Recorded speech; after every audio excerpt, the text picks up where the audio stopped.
الله صلى الله عليه وآله وسلم الإمام حسن بن علي والإمام حسين بن علي رضي الله تعالى عنهما وعليهما السلام، وإلى إمامنا الأعظم أبي عبد الله محمد بن إدريس الشافعي رضي الله تعالى عنه، وإلى سيدنا الإمام أبي حسن الشاذلي رضي الله تعالى عنه، وإلى سيدنا الإمام أبي عباس المرسي، وإلى سيدنا الإمام تاج الدين بن عطاء الله السكندري، وإلى سيدنا الإمام علي جمعة حفظه الله، وإلى سيدنا الإمام يسري رشدي سيد جبر الحسني، وإلى سيدنا الإمام أحمد ممدوح حفظه الله تعالى، وإلى سيدنا الإمام حجة الإسلام محمد ابن محمد الغزالي الطوسي رضي الله تعالى عنهم أجمعين، وأصولهم وفروعهم وذوي الحقوق عليهم أجمعين، بسر أسرار الفاتحة. أعوذ بالله من الشيطان الرجيم. بسم الله الرحمن الرحيم. الحمد لله رب العالمين الرحمن الرحيم مالك يوم الدين، إياك نعبد وإياك نستعين، اهدنا الصراط المستقيم صراط الذين أنعمت عليهم غير المغضوب عليهم ولا الضالين آمين. بسم الله الرحمن الرحيم. الحمد لله رب العالمين، والصلاة والسلام على أشرف المرسلين وعلى آله وصحبه أجمعين. Masih lagi dalam perbahasan kitab Ayyuhal Walad karangan Sayyidina Al-Imam Hujjatul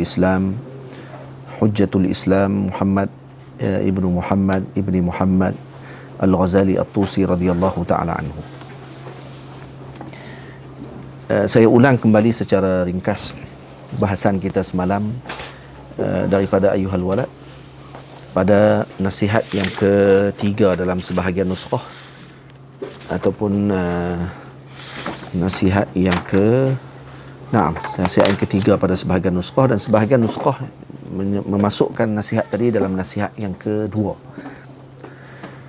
Walau qara'ta al-ilma mi'ata sanatin, kalau kamu membaca ilmu itu 100 tahun, wa jama'ta alfa kitabin, dan kamu mengumpulkan 1000 kitab, la takunu musta'iddan li rahmatillahi ta'ala illa bil amal, maka kamu tidak akan musta'iddan li rahmatillah, siap untuk mendapatkan rahmat Allah Azza wa Jal, melainkan dengan amal. Kama qala Allah Ta'ala, wa an laysa lil insani illa ma sa'a. Yani laysa lil insani, tidak ada bagi seorang tersebut illa ma sa'a, iaitu melainkan dengan ma sa'a min amalis salih. Maksudnya apa yang dia lakukan dengan amal salih, maknanya mesti dengan amal. Faman qala inna hadhihi al-ayata mansuqatun, sesiapa yang mengatakan bahawa ayat tadi mansukh biqaulihi alaihi salam, dengan ucapan Nabi sallallahu alaihi wasallam, idza mata ibnu adam inqata'a amaluhu illa min thalathin al-haditha.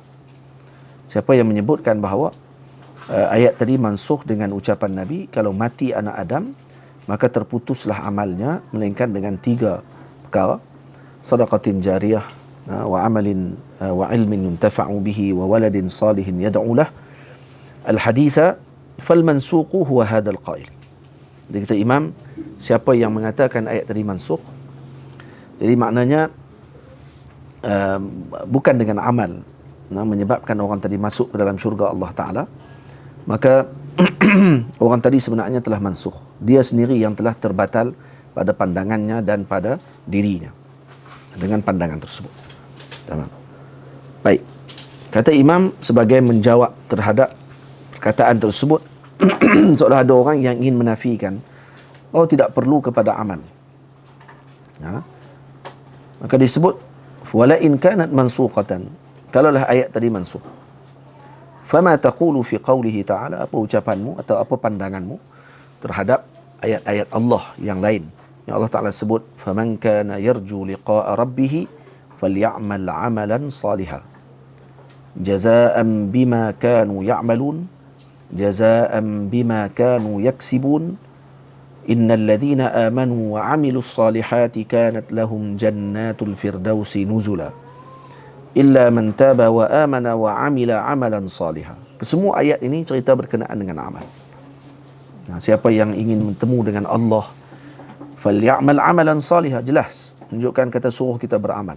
dengan amal soleh. Jazaa'an bima kanu ya'malun. Ini balasan bima kanu ya'malun ay bimuqabalati ma kanu ya'malun. Dengan apa yang telah kamu lakukan. Bukan dengan sebab. Ini muqabil, balasan kepada apa yang telah kamu laksanakan, balasan dengan apa yang telah kamu amalkan, dan itu akan diberikan oleh Allah Ta'ala. Jadi pada hadis, pada ayat Quran, man kana jazaan bima kanu yaksibun dan ya'malun, tadi apa? Muqabalah dibagi. Muqabalah bukan dengan makna sababiyah, tamam? Bukan dengan makna sababiyah. Baik. Innal ladzina amanu wa 'amilus salihati kanat lahum jannatul firdausi nuzula. Itu juga ayat Allah yang menyebut sesungguhnya orang yang beriman dan beramal saleh itu, bagi mereka itu jannatul firdausi nuzula, sebagai tempat tinggal mereka dalam syurga Allah Azza wa Jal, dalam syurga Firdaus. Jadi maknanya siapa yang beriman tadi, wa amilus salihat, tidak hanya cukup beriman tetapi beramal dengan amal saleh. Kalau tak sebut innal ladzina amanu kanat lahum jannatul firdausi nuzula, tak, wa amilu salihat. Wa amilu as-salihat maksudnya digabungkan iman termasuk sekali dengan amal saleh. Kemudian illa man taba wa amana wa amila amalan salihah, yang bertaubat, yang beriman dan beramal dengan amal saleh. Itu kesemua ayat ini menunjukkan bahawa tidak cukup hanya sekadar mempunyai ilmu, tidak cukup sekadar kita beriktikad tapi tidak beramal. Baik. Nanti kita akan tengok apa yang dimaksudkan dengan perkara tadi. Adakah bermakna amal ini adalah sebagai prasyarat utama untuk orang tadi masuk syurga Allah Azza wa Jal, ataupun Allah memasukkan orang tadi ke dalam syurga atau hamba tersebut ke dalam syurga adalah bimahdil fadli min Allah, yang dipegang oleh para ulama ahli sunnah wal jamaah, qadiman wa haditha, sama ada yang dulu ataupun yang terkemudian, kesemuanya bersepakat bahawa masuknya kita ke dalam syurga adalah dengan bimahdil fadl, dengan semata-mata kemuliaan ataupun ikram daripada Allah Azza wa Jal, bukan dengan muqabil dengan sesuatu. Makanya bukan mesti dengan sebab kamu melakukan amal Allah memasukkan kamu ke dalam syurga. Cuma di sini Al-Imam Al-Ghazali radhiyallahu taala anhu beri tambih khususnya kepada mubtadi'in dalam ilmu, untuk mereka ini tidak tertipu dengan bila mendengar pandangan sedemikian. Dia kata tak perlu lagi dengan amal, cukup dengan fadlullah. Ya, kamu nak dapatkan fadlullah, kelebihan daripada Allah Azza wa Jal, kemuliaan, tapi kamu tidak mengikuti arahan Allah, suruh kamu melakukan amal. Tamam? Sebab tu yang perlu bagi kita lakukan adalah dengan apa yang kita tidak dijamin padanya. Al-Imam Ibnu Athaillah As-Sakandari radhiyallahu taala anhu mengatakan, kamu menyibukkan diri kamu dengan sesuatu yang telah dijamin, tapi kamu tidak pernah menyibukkan dirimu dengan sesuatu yang tidak dijamin kepadamu. Tamam? Yang sepatutnya kamu sibuk dengan benda yang tak dijamin. Benda yang telah dijamin, yang kita kena sibuk apa pasal? Contoh, rezeki adalah benda yang dijamin, tapi itu kita sibuk. Kita sendiri dan semua orang yang berpandangan kata ataupun yang menyebut kata masuk syurga ni dengan fadlullah, dengan kelebihan Allah Ta'ala, dengan anugerah Allah, bukan dengan amalan kita. Jadi kemudian kamu buat apa? Batal. Kamu akan terus duduk dan kemudian tidak solat, tak semayang, tak zakat, tak haji, tak melakukan kebaikan, amal soleh yang lain, hanya sekadar menunggu dan juga mengharapkan dengan cita-cita tersebut untuk masuk syurga. Tapi bila kita sebut yang sama juga kepada dia, tak perlu kamu cari rezeki, duduk saja di rumah, semua telah dijamin oleh Allah Ta'ala. Mana boleh macam tu, kena pergi lah, kita buat kerja lah. Yang tu dia buat pula kerja, padahal itu dijamin oleh Allah. Tamam? Wa ma min dabbatin illa 'ala Allahi rizquha. Betul? Wa ma min dabbatin fil ardi, ya. Ada ayat dia? Wa min dabbatin fil ardi illa 'ala Allahi rizquha. Betul? Tidak ada binatang yang melata di muka bumi melainkan kesemuanya ada rezeki yang telah dicatat oleh Allah Azza wa Jalla. Allah Ta'ala telah tetapkan rezekinya, dan disebut dalam hadis, bi katbi rizqihi wa ajalihi, wa syaqiyyun aw sa'id. Dan dicatat dah waktu ketika mana kita di alam roh lagi. Waktu di alam roh dan waktu ketika ditiupkan kita ke dalam roh dalam janin, maka ketika tersebut telah dicatat rezeki kita. Jadi orang ni kalau kata dia buatlah macam mana pun, tu semua yang telah ditetapkan kepada dia. Takkan boleh untuk dia berlebihan ataupun dia nak mendapatkan lebih daripada itu. Dan kerana itu kata para ulama, matinya anak Adam tersebut, maka terputuslah rezeki dia, habislah. Rezeki dia sekat tu saja. Faham? Jadi yang tu kita sibuk. Tapi dengan amal yang tidak dijamin kepada kita, yang ni kita tak dijamin, tak dibagi tahu oleh Allah Ta'ala. Faham? Maka yang ni tidak pula dia menyibukkan diri dia. Ini dalil kepada orang ni adalah orang yang bermain-main. Orang yang seolah-olah macam dia nak mempermainkan dan nak mempersendakan arahan Allah Azza wa Jal. Itu maksud Imam Al-Ghazali. Imam Al-Ghazali lebih tahu daripada kita lagi tentang permasalahan perbincangan daripada ulama ahli sunnah dalam Asy'ariyah dan Maturidiyah. Apa maksud iman, dan adakah masuk syurga dengan bimahdil fadli ataupun dengan sebab amal kita dan semua. Imam Ghazali lebih tahu lagi daripada kita. Jadi tak perlu kita nak bahas seolah macam Imam Ghazali tak faham tentang benda tersebut. Ditulis surat ini oleh Imam Al-Ghazali setelah beliau mencapai kepada keilmuan yang luar biasa, mencapai qutbiyah. Karangan ini ditulis setelah beliau mencapai qutbiyah. Karena ini murid beliau yang telah keluar daripada beliau dan kemudian telah diselesaikan Ihya Ulumuddin telah selesai dah waktu ni. Sebab dia dah sebut dah. Yang ada dan aku sebut dah dalam Ihya. Maknanya kitab ini setelah Ihya. Bermakna beliau mengarang kitab ini setelah beliau mencapai qutbiyah. Mencapai peringkat qutub. Maka dipaham dengan apa yang ditulis oleh beliau ni untuk beliau tambihkan kepada para mubtadi, khususnya kepada para muridin salikin ilallah, jangan kamu mengabaikan amal. Walau sekecil perkara sekalipun. Jangan mengabaikan amal. Wa ma taqulu fi hadzal hadis. Dan kemudian Imam Ghazali sebut lagi, apa yang kamu akan katakan tentang hadis ini pula?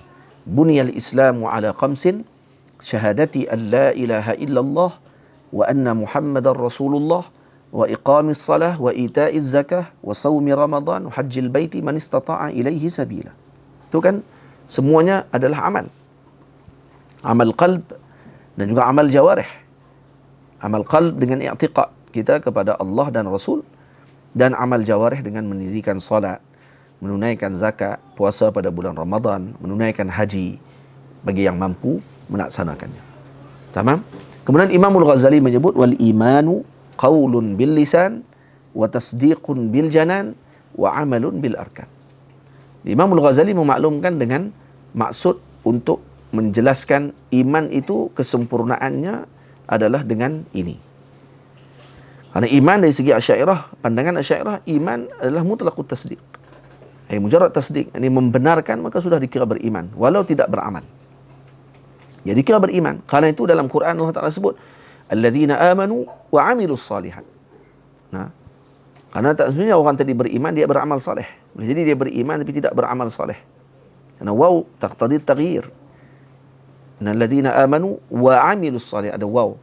Waw taqtadi taghyir. Boleh jadi berlaku perbezaan antara iman dengan amal soleh. Jadi bukan mesti iman bermakna dia akan mengamalkan dengan amal soleh. Ada orang beriman tapi tidak pernah solat. Tapi dia beriman dengan Allah Azza wa Jalla tapi tidak pernah solat karena nafsunya. Dan seumpamanya. Jadi di sini Imam Al-Ghazali radhiyallahu anhu memaklumkan tentang prasyarat untuk mendapatkan kesempurnaan bagi iman. Kesempurnaan bagi iman apa dia? Qaulun bil lisan wa tasdiqun bil janan wa amalun bil arkan. Tapi kalaulah seorang tadi mensyarahkan dengan mengatakan qaulun bil lisan, tasdiqun bil janan dengan amal bil arkan ni adalah juzuk daripada iman ataupun rukun kepada iman, maka itu qaul Mu'tazilah. Pandangan Mu'tazilah. Imam Ghazali tidak pandang macam tu. Imam Ghazali ingin maklumkan kepada kita bahawa yang dimaksudkan di sini adalah tanda ataupun syarat kesempurnaannya. Tidak hanya sekadar i'tiqad, tetapi dengan mengucapkannya dengan lidah dan membenarkannya dengan hati dan beramal dengan anggota tubuh. Arkan dengan makna jawarih. Tamam? Jadi wa dalilul a'mali aktsaru min an yusa. Dalil amal ini banyak daripada untuk terkira, maksud tidak terkira banyaknya maksudnya.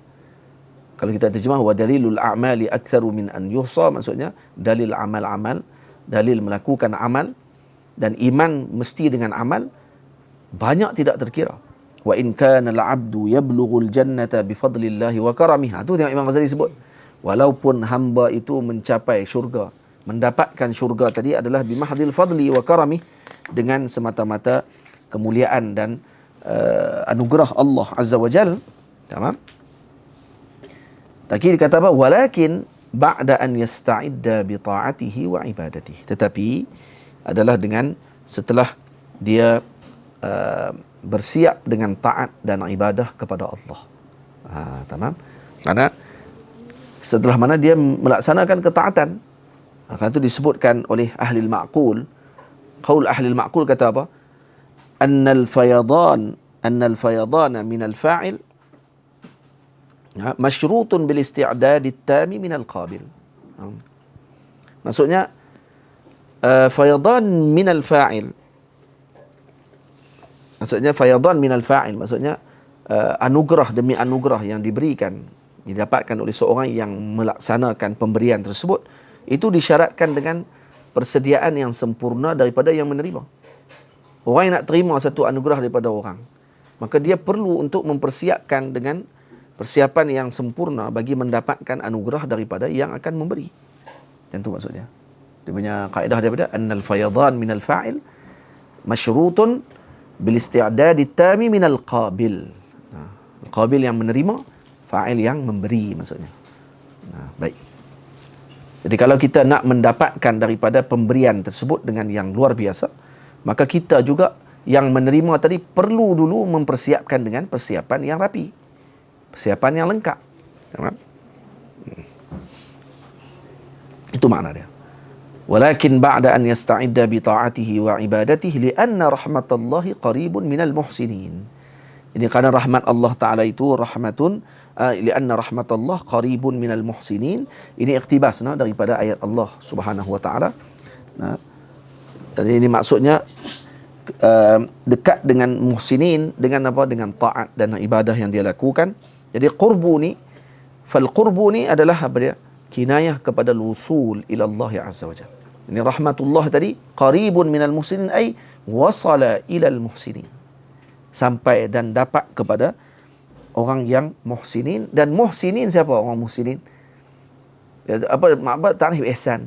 An ta'budallah ka'annaka tarah. Tu awal lagi ihsan daripada amal. Ini kamu beribadah kepada Allah ka'annaka tarah, seperti kamu melihat Allah. Maknanya apa dia? Mesti dengan ibadah.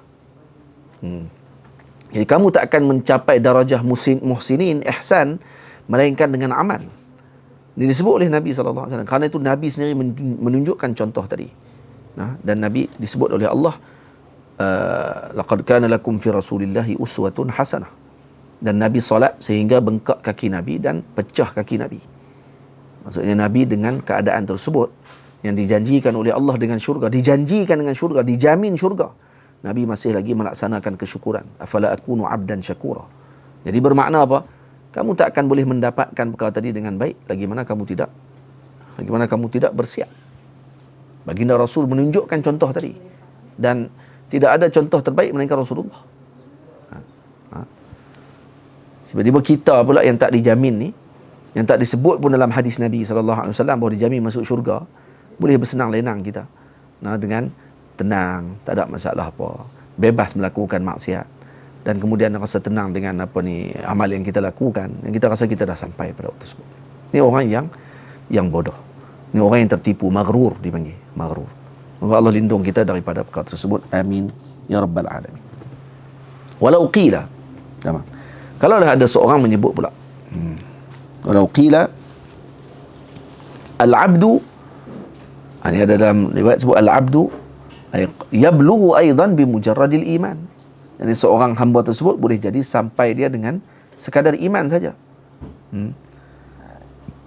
Iman ni maksud dia tasdik. Jadi ada orang yang mungkin sampai macam tu kan? Karena dikata al-muqarrar inda ahli sunnah. Ini kan dijawab dah tadi, kita jawab dah tadi. Yang disebut Karena bila dia belajar, ataupun dia dah mengaji dalam akidah, kata al-iman mujarrad tasdiq. Dan dia pun mengaji dalam hadis, Nabi kata la yadkhulu al-jannata lan yadkhula ahadukumul jannata bi'amalihi. Seorang tak akan masuk syurga dengan amalnya. Dia faham, masuk bukan dengan amal kita masuk syurga. Kita masuk dengan apa? Bi mahdil fadl. Dengan anugerah Allah, bukan dengan amal kita. Jadi dia kata cukup sekadar beriman, kalau tak beramal pun kan boleh masuk syurga. Maka Imam Ghazali jawab, "Na'am, qulna na'am, lakin mata yablugh." Ya betul, sungguh. Kita tak nafi yang tu. Kamu cakap pada satu sudut betul. Tapi kamu terlupa satu sudut dengan amal. Lakin mata yablugh, tapi bila dia akan sampai. Jadi sini seolah-olah Imam Al-Ghazali ingin menunjukkan dengan lafaz istiba'at.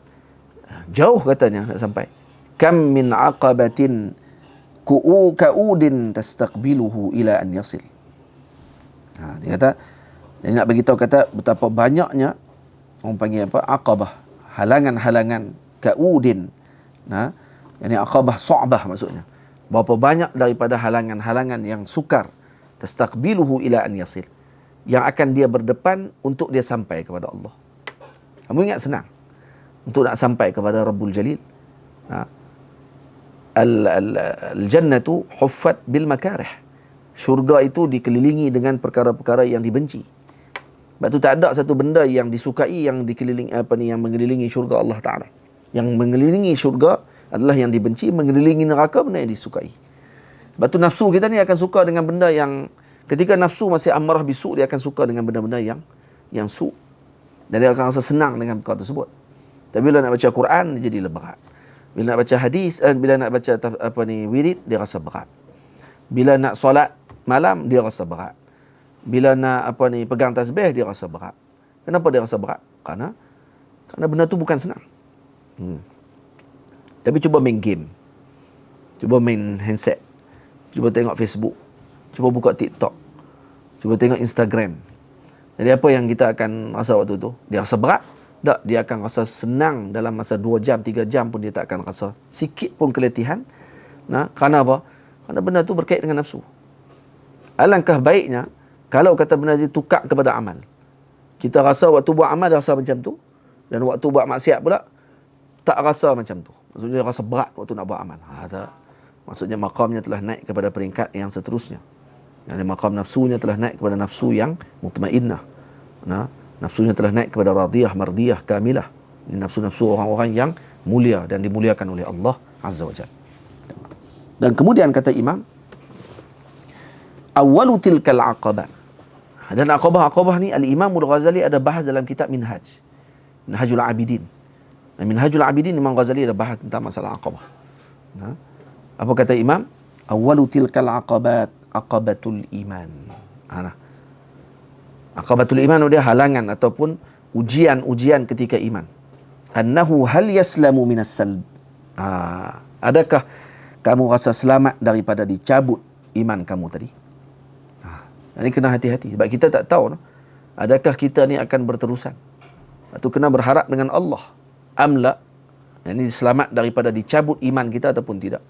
Wa idza wasala yakunu janiyan muflisa. Jadi kalau kata dia sampai, wa idza wasala yakunu janiyan muflisa. Jadi ini maksudnya apa dia janiyan muflisa? Annal abda in wasala ila al-jannah bi an salima min al-aqabat allati awwaluha husnul khatimah yakunu muflisan min al-maqamatil ulya wa darajatil uzma. Jadi kalau kata dia sampai pun mungkin dengan sebab dia akan masuk syurga. Janiyan, yakunu janiyan maksudnya mansub ila al-jannah. Maksudnya dia jadi ahli syurga, tapi ahli syurga yang muflis. Dia ahli syurga yang muflis. Dia sampai syurga. Iaitu pada penghujung aqabah iman dia berjaya, iaitu husnul khatimah. Akhir hidup kita. Itu yang kita tak pasti lagi tu. Halangan pertama kita nanti ni ataupun ujian pertama kita ni akan mati husnul khatimah ke tak? Itu paling kita bimbang. Moga-moga kita matilah husnul khatimah, amin ya rabbal alamin. Dan kalau matilah husnul khatimah pula, adakah masuk syurga kita akan dapat maqam yang tinggi ataupun masuk dalam keadaan muflis? Masuk dalam keadaan muflis pula. Masuk syurga tapi muflis. Muflisan minal maqamat, muflis daripada maqam-maqam yang tertinggi dan darajatil uzma, kedudukan yang agung, Kenapa? Lianna at-taraqqiya fi maratibil jannah innama huwa biqadril a'mali fid dunya. Karena kedudukan dalam syurga berdasarkan amal di dunia. Macam mana amal kamu di dunia, macam itulah kamu dalam syurga nanti. Dan seperti mana dalam hadis disebut, seorang yang membaca Quran, setiap ayat yang dibaca tadi itu adalah darjatnya dalam syurga. Maknanya kalau dia khatam Quran sampai puluhan ribu kali, macam mana agak-agak kedudukannya dalam syurga Allah. Itu kedudukannya. Beza dengan kedudukan orang yang tidak begitu, yang tak melakukan demikian. Moga Allah Ta'ala beri kepada kita semangat dan juga kekuatan, khususnya pada akhir Ramadan ni, untuk kita beramal dengan sekadar yang kita mampu. Amin ya Rabbal Alamin. Dan diberikan kekuatan kepada kita oleh Allah Azza wa Jalla untuk kita terus beramal pada akhir Ramadan ni dengan sungguh-sungguh, insya-Allah. Semalam kita dah mula tidur di masjid. Tak apalah permulaan. Permulaan kita tahun ni kita tidur malam saja. Maksudnya i'tikaf kita pada waktu malam. Daripada selepas Isyak, selepas tarawih, kita akan lepas dah makan apa semua sekali, kita akan masuk dalam masjid dan tidur dalam masjid sampailah waktu sahur. Nak tidur ke, nak baca Quran ke, apalah, semua tu dapat pahala semua. I'tikaf tu. Kalau kata takdir malam tu Lailatul Qadar, maknanya orang tu dah i'tikaf selama 1000 bulan. Itu kata, ada seorang ni disebut, kata man lam yatazawwaj fi Lailatul Qadri fa ka'annama azaba fi 1000 syahr. Siapa yang tidak berkahwin pada malam Lailatul Qadar masih lagi bujang, maka seakan-akan dia telah bujang selama 1000 bulan. Dan suruh kahwin sebelum malam Lailatul Qadar. Baik. Itu bukan hadis, bukan hadis. Ada seorang lagi ustaz tu dia sebut, siapa yang berpuasa pada bulan Ramadan selama 7 hari, maka dia telah berpuasa seminggu dalam bulan Ramadan. Dia apa beza? Itu ada satu. Ada ustaz Indonesia tu, bukan ustaz. Tak lawa. Dan dia sebut apa, dia kata, alhamdulillah bulan ini kita berpuasa hanya 9 hari saja. Masa tu bulan 3. Dan bulan depan disambung bakinya, kata dia. Bulan ni dia kata kita puasa 9 hari je bulan ni. Bulan ni bulan 3, itu puasa bulan 3. Jadi bulan depan disambung bakinya, kata. Sungguh. Baik. Kemudian disebut tadi, wa idza wasala yakunu janiyan muflisa. Janiyan apa dia makna dia?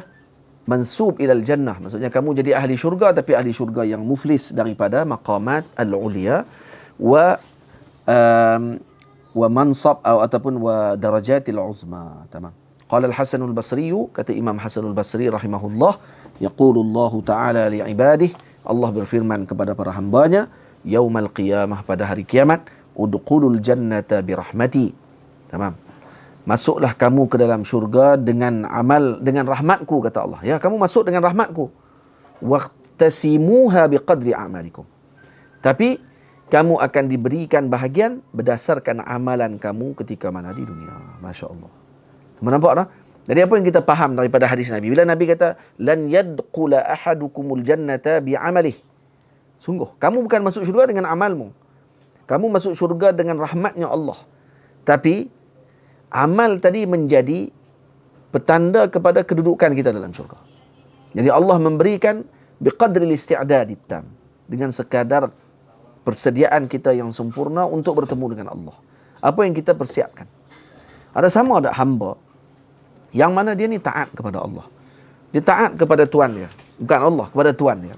Hamba, ada 2 orang hamba. Seorang ni dua-dua taat. Yang pertama taat, yang kedua pun taat.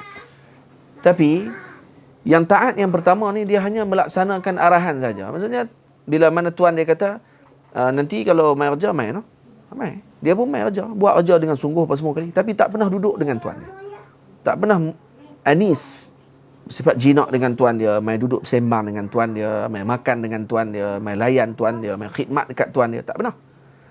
Yang dia mai buat apa? Yang dia mai dia kata, saya kerja saya selesai. Yang penting saya buat. Tak, kedua-dua dikasih. Kedua-dua diberikan kedudukan, tapi sama tak dengan yang kedua, yang mana setiap malam dia akan datang bertemu dengan tuan dia, tanya khabar kepada tuan dia, kemudian beri hadiah kepada tuan dia. Sama tak? Tak sama. Jadi macam tu bandingan dia. Dia ada 2 orang murid. Guru ada 2 orang murid. Seorang murid memang bukan hanya belajar dengan guru tersebut, tapi dia juga khidmat dengan guru tadi. Nah, melihat apa yang disukai guru, meninggalkan yang dibenci oleh guru. Murid seorang lagi pula beradab, tapi hanya hadir durus. Kemudian balik. Nah, balik daripada dars. Hilang daripada dars, macam tu habis macam tu lah. Maksudnya dia hanya mujarrad alaqah dia dengan guru dia pada dars. Tapi seorang murid lagi pula dia berbeza. Dia khidmat, dia layan, dia tengok apa keperluan guru dia dan meninggalkan apa yang dibenci oleh gurunya.